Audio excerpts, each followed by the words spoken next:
Hey everyone. On today's episode, we're going to be talking a little more about some personal stuff. First off, I do wish you all very well. I hope everybody's doing lovely and you're enjoying the incredible weather that we've been having, because it's been pretty warm out there. But I wanted to vent a little bit today about things happening around us in the world as of late. I promise we're going to get back to the fun stuff, and I'll try not to deter too much from it, but every now and again there's going to be an episode like this, so if you don't necessarily feel like hearing, an opinion piece, by all means, you don't have to, but for those of you that want to sit here and hang out, thank you. So, just kind of getting right into it. As a concerned American citizen and as a member of the trans community, I'm not sure I have found time to gather peace of mind or relax in the past several months. Now, as far as waking up every day and going about my daily duties and business, I do it just like everyone else. I eat, sleep, and breathe like everyone else. The fact that I wake up almost every day to some kind of threat or hate mail, or I haven't exactly led an easy life, so there pretty much isn't anything that hasn't been said or done to me. So at this point, it's all the same roller coaster. I wake up, oh, someone's telling me that they want me to be thrown into a concentration camp. Cute. Oh, somebody keeps intentionally misgendering me, thinking that's a haha gotcha moment. I don't, these things don't bother me. They can weigh down on, or rather, they can weigh me down, after you hear it every freaking day. But really, I just find empowerment in it. It gives me motivation to keep continuing down my path in my life's journey and to fight tyranny when it pops up. I know for a fact, being on the opposition of modern day American fascism, I'm on the right side of history. There's no question about it. And the more that this train wreck is going on, the more people are getting radicalized to do the right thing for themselves, for their family, for their loved ones. Some people, it has taken longer for them to wake up than others. And, I support everyone that is coming to terms with the fact that they were, or they now feel like they were in the wrong. I guess you could say deflecting MAGA folks who are waking up. I mean, it took them long enough. Again, this is just my opinion. You don't have to take what I'm saying to heart. But for a fact here, having been viciously, verbally degraded and attacked by people that I once held very close to my heart, and then suddenly this election passes and it's like a light switch went on. It's like a light switch goes on, and then now suddenly I'm a bad person. Suddenly I'm a second-class citizen, as said by people that I used to break bread with, So that's an eye-opener, for sure. And lately, I mean, while I have been sitting here doing this, just having fun with it, that's really all this is about. I things get tough. Things absolutely, they're not easy by any means. I mean, they never really have been.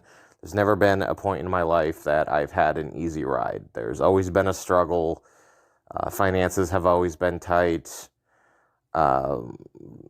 Without my friends, I don't think I would have gotten it this far in my life.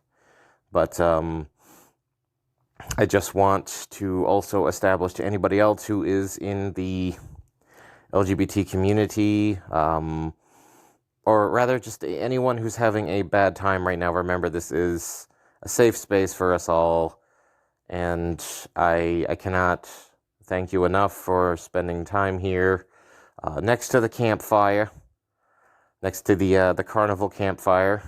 But with all this being said, you know, there is not a single horror story, horror movie, horror comic book, or piece of media in general that could possibly come close to how unsettling things are right now. And I'm not gonna go down the path of saying, like, well, maybe they should have listened to us, you know, like, while I do think that's not generally the attitude I want to have right now, because, you know, things are falling apart all around us. The country is completely being demolished. People's rights are up for grab. You know, like the Bill of Rights is a bill of sale depending on who's writing the checks. And right now there's a lot of horrible wealthy individuals who are in fact writing the checks. And people like myself from fucking day one, have been targeted. And, I mean, I've never heard a damn soul in my whole life, you know, like, sure, growing up, like, there've been growing pains, and I butted heads with friends and shit, but, like, that's part of life's learning experience. These things happen. What I'm saying is, someone like myself, a scapegoated victim of the current well-oiled machine that is dictating the United States government, have said that people like me are part of the nation's problems. You know, like, it's, here we go again. There's always somebody or something that big government needs to warn you against. There's always the bad guy, the internal bad guy. You know, every decade has had its target, and this decade, especially now, you have trans people, the LGBT community, and immigrants. So I will absolutely get into everything as it comes to me when I have the energy to talk about things like this, because it's draining. You know, there is not enough therapy in a month to correctly express myself on how these things are impacting myself and the people around me, and seeing everyone that I know, you know, as we're getting older here, just completely getting defeated by how exhausting and tiring all of this, all of it, absolutely all of it. There are sociopaths running rampant all over the place, seizing power, funneling money, completely ignoring and essentially shitting all over the United States Constitution. Meanwhile, they've all sworn oath to it, but, you know, we won't go too far into that. If you check the news even once a day, you'll see examples of this. But I am fucking sick of it. I am sick of it. People like myself, and when I say that, I don't just mean, like, the trans community. I'm talking about any concerned citizen with the times. Like, this isn't just, oh, we don't like the guy in office very much. There are plenty, or there were rather, plenty of Republican candidates that if they won a presidency, I wouldn't be fearing for my life. I just wouldn't agree with their policies. Like, example A, I don't love Mitt Romney, okay, but if he ever became president, like, I could still fucking sleep at night, Like, I'm not going to be worried about getting sent to a fucking concentration camp just because I exist. That's ridiculous. It's absurd. The amount of hypocrisy in the world and in the United States today is mind-boggling. And normally, for the past, I want to say, maybe 10 years or so, I just got burnt out on life. I hustled and hustled and hustled, worked and worked and worked, and the part of me that felt the need to, I guess, talk about, or be outspoken, rather, to people about my political stance, that wasn't really there. I'd butt heads with people here and there that would say some pretty asinine things, but that's kind of the extent of it, I didn't think at any point that suddenly neo-Nazism was going to seize the White House and attack fucking everyone. And I do mean everyone, because they fold in on themselves. Like, there is not a single person who is not a target in some way, shape, or form. And that goes for the MAGA supporters as well, because as time is going on, I personally, winding this back a little bit, some of the people that I knew that jumped on the MAGA train, a lot of them have fallen off.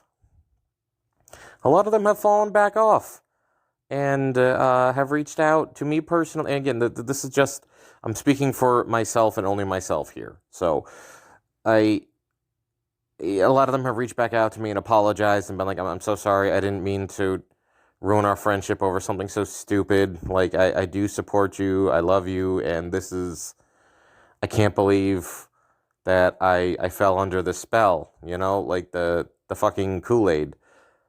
As far as I am concerned, the entire United States right now is a gigantic Jonestown.